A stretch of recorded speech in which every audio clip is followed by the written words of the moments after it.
Saudara, kontestasi memperebutkan kursi Jakarta 1 kian menarik. Tak hanya isu penting Jakarta, tarik ulur pengusungan calon juga layak diperbincangkan. RK Suswono versus Pramono Rano, siapa yang lebih unggul?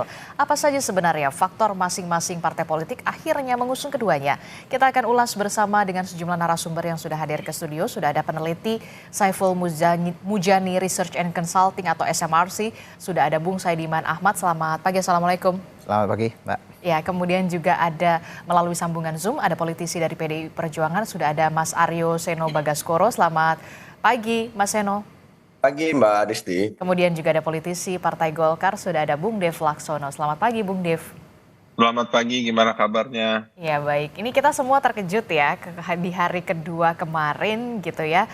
Akhirnya nama yang tidak pernah beredar, tidak ada dalam radar khususnya tokoh yang diusung akhirnya di Maju Pilgub Jakarta dari PDI Perjuangan adalah sosok Mas Pramono Anung gitu ya, yang kita tahu merupakan politisi senior dari PDI Perjuangan tapi juga orang dekat dari lingkaran kabinet dari Presiden Jokowi dan juga Ma'ruf Amin. Apa yang sebenarnya menjadi pertimbangan Bu Mega, Mas Seno, akhirnya memajukan sosok nama Pramono Anung ketimbang Ahok ataupun Anies Baswedan?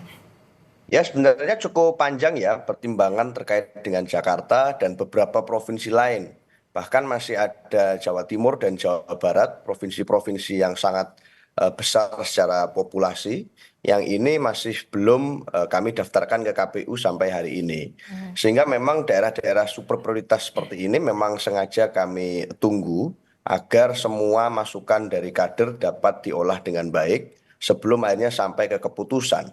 Jakarta kita tahu tetap menjadi epicentrum politik. Meskipun nanti secara status juga akan berpindah, tidak lagi menjadi ibu kota, artinya harus ada atensi khusus dalam menghadapi persoalan-persoalan di Jakarta dari sosok-sosok pemimpin yang mampu menyelesaikan persoalan teknis birokratis. Tapi begini Mas Seno, apa yang membuat Bu Mega ini percaya betul terhadap sosok Pramono Anung untuk bisa memenangkan Pilgub khususnya di Jakarta ini?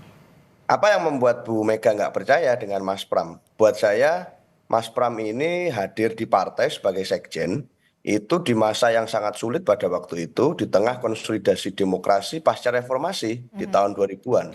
Beliau pernah menjadi pimpinan lembaga legislatif di DPR RI, dan mengesahkan berbagai macam undang-undang di era kita menata fondasi awal reformasi kita pasca terjadi peristiwa 98 di tahun 2000-an. Sehingga Mas Pram hadir di partai pada waktu itu di masa yang tidak mudah. Dan prosesnya sudah sangat panjang disampaikan Mas Pram kan dalam pertemuan dengan kawan-kawan media kemarin pagi. Bahwa sudah lebih dari 25 tahun, 27 tahun Mas Pram itu bersama dengan Bu Mega. Artinya sudah bondingnya terjalin erat, panjang ceritanya. Dan beliau memang kalau bicara tentang kepemimpinan teruji di berbagai wilayah Medan. Mau di legislatif maupun di eksekutif, ini beliau punya kemampuan manajerial kepemimpinan yang sangat mumpuni. Apalagi dikawinkan dengan pasangan Pak Rano Karno yang asli Betawi, yang akan membawa nafas kebudayaan lebih jauh kepada kepemimpinan dan gaya beliau di Jakarta. Jadi kalau bicara Mas Pram memang bukan figur yang selama ini tampil di depan layar, meskipun pernah ya di era menjadi sekjen atau DPR RI terus di depan layar. Tetapi beliau memang punya kemampuan yang nggak kaleng-kaleng juga ini barang. Kemampuan yang mumpuni tidak kaleng-kaleng, apalagi sudah malang melintang di dunia politik sudah sejak lama begitu. Tidak hanya di PDI Perjuangan tapi juga di pemerintahan begitu ya, Mas Seno. Mas Seno, ini kan kalau kita lihat kan Mas Pram ini bukan orang yang ada dalam radar yang beredar selama ini di kontestasi Pilgub Jakarta begitu. Mampukah kemudian kerja keras dari mesin partai politik termasuk juga ketokohan antara Mas Pram dan juga Bung Rano Karno ini bisa dengan cepat mengerek elektabilitas keduanya dengan waktu yang sangat singkat ini? Ya, memang kalau bicara tentang pilkada kita saat ini semuanya juga bergerak sangat cepat dan dinamis ya Mbak. Artinya dulu beberapa bulan yang lalu saya juga ingat bahwa di Jawa Tengah misalnya itu nggak ada nama Pak Andika di dalam berbagai survei. Ini namanya 0% waktu itu. Karena PDI Perjuangan belum menspil calonnya. Nah, saat kemudian PDI Perjuangan sudah menspil calonnya, nama Pak Andika melejit sangat tinggi dan bahkan seringkali melebihi calon-calon yang sudah lebih eksis terlebih dahulu, yang sudah terlebih dahulu melakukan deklarasi. Artinya apa? Jangan-jangan ini nama Pak Pramono dan Pak Rano Karno ini tidak ada di survei karena memang belum kami munculkan, belum kami adakan gitu loh. Dari PDI Perjuangan calonnya selama ini juga belum pasti mengerucut ke siapa. Kalau kami yakin bahwa setelah dilakukan deklarasi dan pengusungan secara resmi di KPU kemarin, ini juga akan berkorelasi dengan naiknya signifikansi elektoral yang karena ini semua mesin partai langsung digerakkan untuk melakukan pemetaan, canvassing, dan door-to-door campaign Oke. untuk mengawal Mas Pram dan Pak Rano. Kalau ada anggapan begini, Mas Seno, dipilihnya Mas Pram ini oleh Bu Mega karena memang satu merupakan senior dari Partai Demokrasi Indonesia Perjuangan, yang kedua adalah diharapkan bisa menjadi jembatan antara pemerintahan yang sekarang dengan PDI Perjuangan untuk memperbaiki hubungan, termasuk juga akan adanya hubungan yang akan dilakukan antara PDI Perjuangan dan juga pemerintahan yang baru Prabowo Gibran. Benarkah demikian? Ya, kita tidak sedang ingin main jembatan-jembatanan. Artinya pilkada ini ya untuk menang dan kita berkepentingan untuk memajukan figur-figur terbaik. Dan memang kalau kita melihat kan misalnya trennya adalah ya memberikan kesempatan kepada kader-kader senior. Kebetulan banyak kader senior partai yang secara berjenjang berproses. Oke. Itu yang para penugasannya saat ini ada bertugas di kabinet. Contohnya kalau di Jawa Timur jangan-jangan kader perempuan yang seorang menteri juga yang nanti akan kita daftarkan. Bu Risma maksud Anda? Ya, lalu kemudian di Jawa Tengah gitu ya ada Pak Hendi gitu yang itu juga adalah kepala lembaga negara. Ada Oke. Pak Hasto Wardoyo di wali kota yang itu juga kepala lembaga negara. Lalu ada Pak Andika Panglima TNI yang juga mantan Panglima TNI kan dulu. Artinya adalah kader-kader yang memang punya pengalaman panjang di pemerintahan. Yang kebetulan pemerintahan itu 10 tahun yang Oke. lalu kita yang usung.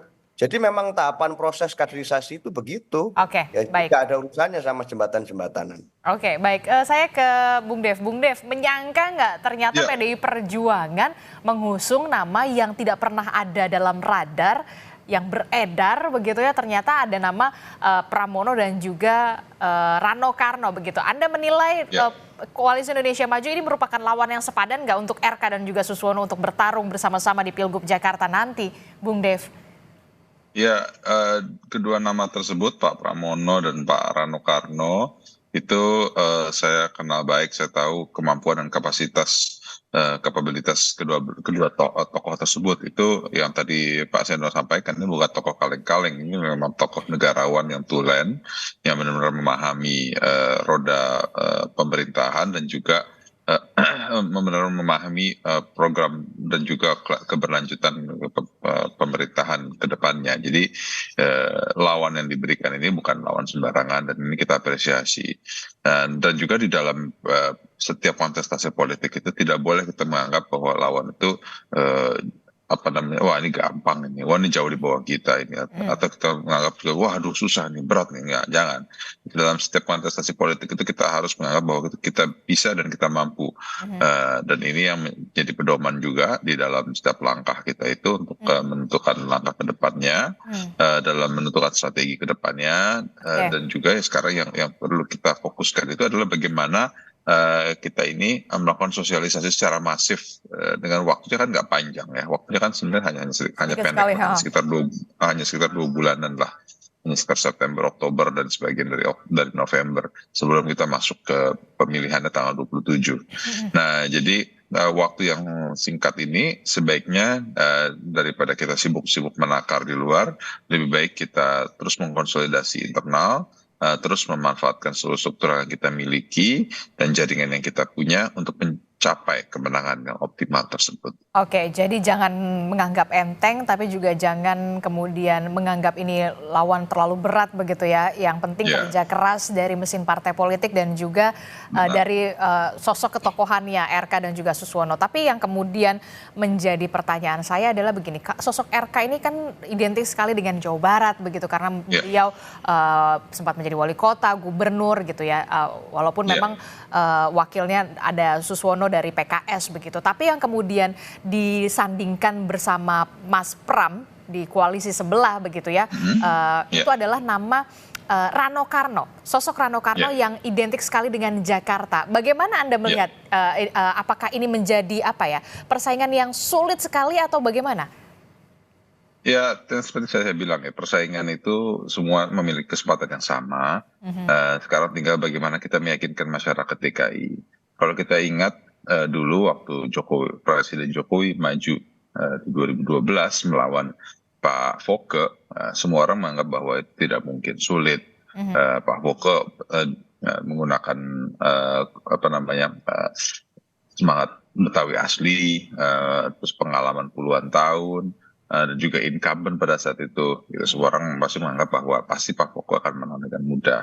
Tapi yang terjadi Pak Jokowi menang di 2012. Jadi masyarakat DKI itu masyarakat yang sangat kritis terhadap perubahan, masyarakat yang sangat adaptif terhadap pergantian akan roda kepemimpinan. Selama itu mereka lihat bahwa ini yang lebih baik, ini yang mampu, inilah yang paling tepat untuk memimpin DKI ke depan. Jadi sekarang yang perlu kita kerjakan adalah terus meyakinkan masyarakat bahwa Bang Emil dengan Pak Suswono adalah pilihan yang terbaik untuk masyarakat Jakarta. Oke, dan Anda mengharapkan pasangan dari RK ini, Pak Suswono ini bisa mendongkrak elektoral dari nama Ridwan Kamil dan juga Suswono, khususnya untuk di Jakarta sendiri, begitu ya? Karena PKS satu paket yang saling mengingat, yang saling mendongkrak lah, saling melengkapi, itu yang utama. Oke, baik, saya ke Mas Saidiman, Anda melihat apa yang menarik di sini di Jakarta? Orang yang tidak pernah ada dalam radar, tidak pernah beredar, bahkan di lembaga survei begitu ya.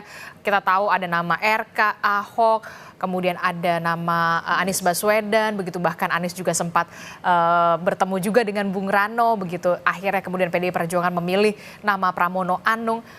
Anda melihat fenomena semacam apa untuk di Jakarta ini? Iya, saya kira memang menarik ya. Jakarta ini kan pada dasarnya adalah wilayah dengan penduduk yang relatif lebih kritis, terdidik, akses informasi lebih baik dibanding daerah lain. Karena itu sebetulnya masyarakat Jakarta ini pertimbangan utama di dalam memilih itu kita bisa pakai pendekatan ekonomi politik. Jadi faktor penilaian publik terhadap kinerja pemerintahan sebelumnya itu sangat penting di dalam arah dukungan publik di Jakarta. Persoalannya sekarang yang menarik adalah tidak ada dari dua pasangan ini yang merupakan incumbent. Ada dua incumbent yang sebelumnya, ada Anies Baswedan, ada Basuki Cahayapurnama yang sangat populer di kalangan masyarakat Jakarta. Approval rating Pak Anies Baswedan terakhir itu sekitar 70%. Pak Ahok dulu juga di atas 70% gitu. Jadi sangat diapresiasi kinerjanya, tetapi dua sosok ini justru tidak maju. Dan dua inilah yang biasanya di dalam survei-survei yang kami lakukan itu selalu di atas, teratas, dua teratas. Anies Baswedan, kemudian Basuki Cahayapurnama, lalu kemudian ada RK ya. Ada apa ini? Ini yang jadi pertanyaan. Nah ini yang menarik, ada apa ini? Nah menurut saya karena tidak ada incumbent, ya kalau ada incumbent maka mungkin faktor ekonomi politik, faktor approval rating mungkin berpengaruh. Karena tidak ada ini maka kemungkinan kita bisa melihat faktor lain yang bisa mempengaruhi publik, yaitu faktor sosiologis misalnya. Nah menurut saya hadirnya Pramono Anung dan Rano Karno ini sebetulnya dari faktor sosiologis ini cukup menarik sebetulnya. Ini mewakili etnisitas Jawa dan Betawi. Yang dimana dua komponen atau dua etnisitas di Jakarta ini yang tertinggi. Jawa dan Betawi itu kalau kita gabung sekitar 64%. Mungkin itu yang tadi bisa menjawab pertanyaan kenapa dulu Pak Jokowi tiba-tiba datang gitu dari Solo. Dan diterima, dapat dukungan yang sangat kuat bahkan menang. Karena di sini komposisi penduduk Jakarta sebetulnya terbanyak Jawa, lalu kemudian Betawi. Lalu kemudian Sunda itu hanya sekitar 14%. Nah dari sisi, kalau kita lihat dari sisi ini, kalau ini benar-benar penting di dalam pilkada nanti, maka peluang Pramono Anung dan Rano Karno sebetulnya cukup besar. Walaupun sekarang, karena memang belum muncul namanya sebelumnya, itu tidak muncul di dalam survei. Nah itu dia pertanyaan saya selanjutnya. Bisa nggak sih, ada nggak sih pernah sejarahnya nama yang belum pernah ada dalam survei, tidak pernah banyak beredar di dalam radar partai politik dan juga publik, ternyata bisa menang? Ada nggak sejarahnya? Kalau yang benar-benar tidak muncul ya mungkin saya harus cari lagi. Tetapi saya melihat bahwa ada potensi itu. Kenapa? Karena masyarakat Jakarta ini terdidik dan relatif kritis. Kita misalnya kalau berkaca pada pilkada sebelumnya 2017 dari 3 calon yang maju itu kan ada perubahan yang cukup signifikan ketika ketiga calon waktu itu muncul di publik mengemukakan platformnya, tawaran kebijakan, berdebat dan seterusnya, itu kemudian berubah. Dari yang sebelumnya Pak AHY lebih di atas, lalu kemudian berubah menjadi Ahok, kemudian Anies pada akhirnya menang. Jadi ada pergeseran ketika publik disuguhkan fakta-fakta, tawaran kebijakan, platform kebijakan dan seterusnya. Itu yang kemudian cepat sekali berubah warga Jakarta. Jadi saya menduga walaupun pasangan dari PDI Perjuangan ini belum muncul di survei, tetapi saya menduga ketika mulai kampanye, ketika publik disuguhkan tawaran-tawaran kebijakan yang real dari pasangan itu, saya kira sangat potensi untuk kemudian namanya muncul, bahkan bisa dominan juga. Kalau kita lihat tadi aspek sosiologis, selain itu juga ada aspek psikologis, faktor ideologi. Kita tahu bahwa Jakarta ini selain basisnya kelompok-kelompok partai-partai Islam juga basisnya partai-partai nasionalis. Sejak lama kita tahu bahwa PDI Perjuangan sekarang adalah pemenang kedua di Jakarta. Setelah PKS. Ya setelah PKS. Bahkan sebelumnya PDI Perjuangan juga sempat menang di Jakarta. Jadi ini juga basisnya PDIP sebetulnya selain basisnya Partai Keadilan Sejahtera. Oke, kalau kita lihat begitu ya soal berbicara soal tadi aspek sosiologis, ideologis juga ya kemudian menjadi salah satu mungkin jadi bahan pertimbangan pemilihan formasi-formasi nama ini sampai akhirnya kemarin mendaftarkan diri ke KPU. Tapi kemudian yang jadi pertanyaan saya adalah begini, formasi Cawagup seberapa signifikankah bisa mendongkrak nantinya elektoral dari pasangan Pramono Anung dan juga Rano Karno. Kalau kita lihat Rano Karno memang sudah identik lah ya, Sidul, anak Betawi begitu kan, paling enggak ada one step begitu ya di depan begitu. Bagaimana dengan nama RK Suswono? Benarkah sosok Suswono juga bisa mendongkrak elektoral dari RK untuk bisa mendapatkan penerimaan yang baik juga dari di wilayah Jakarta begitu, karena kita tahu Suswono ini berdasarkan dari PKS merupakan partai pemenang di Jakarta. Saya kira dalam posisi di mana kompetisi berlangsung secara ketat, posisi wakil gubernur itu menjadi penting gitu ya. Saya melihat bahwa ditempatkannya Suswono mendampingi Ridwan Kamil, saya kira untuk menutupi kebutuhan Ridwan Kamil untuk melakukan penetrasi ke kelompok-kelompok Islamis yang selama ini itu memang sangat identik dengan Pak Anies Baswedan. Tapi kan PKS tidak mendukung Pak Anies Baswedan. Nah, kelompok ini itu perlu ditarik oleh Ridwan Kamil karena bagaimanapun Ridwan Kamil tadi kalau kita lihat basisnya kalau dari etnis itu kan ya sekitar 14%, ini perlu masuk ke kelompok ideologis yang lebih kanan lah dalam pengertian begitu, dan ini bisa diwakili oleh tokoh dari Partai Keadilan Sejahtera. Dan kita tahu bahwa PKS ini kan partai yang relatif solid gitu ya, dalam berbagai pemilu kita saksikan bahwa PKS ini kadang-kadang muncul kejutan-kejutan di akhir. Jadi dalam survei tidak terlalu terlihat ya, tetapi menjelang pemilihan biasanya tiba-tiba muncul calon dari PKS. Kita tahu misalnya pilkada di Jawa Barat sebelumnya, kemudian di Jawa Tengah, orang seperti Sudirman Said kan kemudian mengejar walaupun tidak menang, tetapi ada perubahan signifikan menjelang akhir, dan itu saya kira bagian dari kerja mesin partai yang efektif dari partai seperti Partai Keadilan Sejahtera. Anda melihat sosok Suswono punya peluang yang signifikan untuk mendongkrak elektoral dari Ridwan Kamil di Jakarta, termasuk juga dengan Rano Karno? Ya, saya melihat kehadiran Suswono di sana lebih penting pada aspek soliditas partai yang ada di belakangnya. Sementara Rano Karno saya kira memang ini juga sosok yang paling penting karena ia mewakili etnis yang sangat besar di Jakarta dan sangat identik dengan Jakarta, Rano Karno itu. Sehingga saya kira ini kombinasi yang cukup menarik ya antara kelompok nasionalis dan kemudian Rano Karno yang juga dari PDI Perjuangan tetapi lebih mewakili kultur, salah satu kultur terbesar di Jakarta. Oke, tapi yang juga jadi pertanyaan saya begitu ya, mengapa pada saat Pilgub Jakarta ini belum ada sosok yang mewakili anak muda gitu ya. Kenapa juga tidak jadi bahan pertimbangan dari Koalisi Indonesia Maju maupun dari Koalisi PDI Perjuangan untuk memajukan nama muda, karena kita tahu pemilih muda di Jakarta itu kritis, realistis gitu ya, dan apa yang menjadi pertimbangan dan bagaimana mengambil hati para pemilih muda di Jakarta yang begitu kritis. Jangan dijawab dulu Mas Dev dan juga Mas Seno, kita akan jeda dulu. Usai jeda kita akan kembali di Sapa Indonesia Pagi.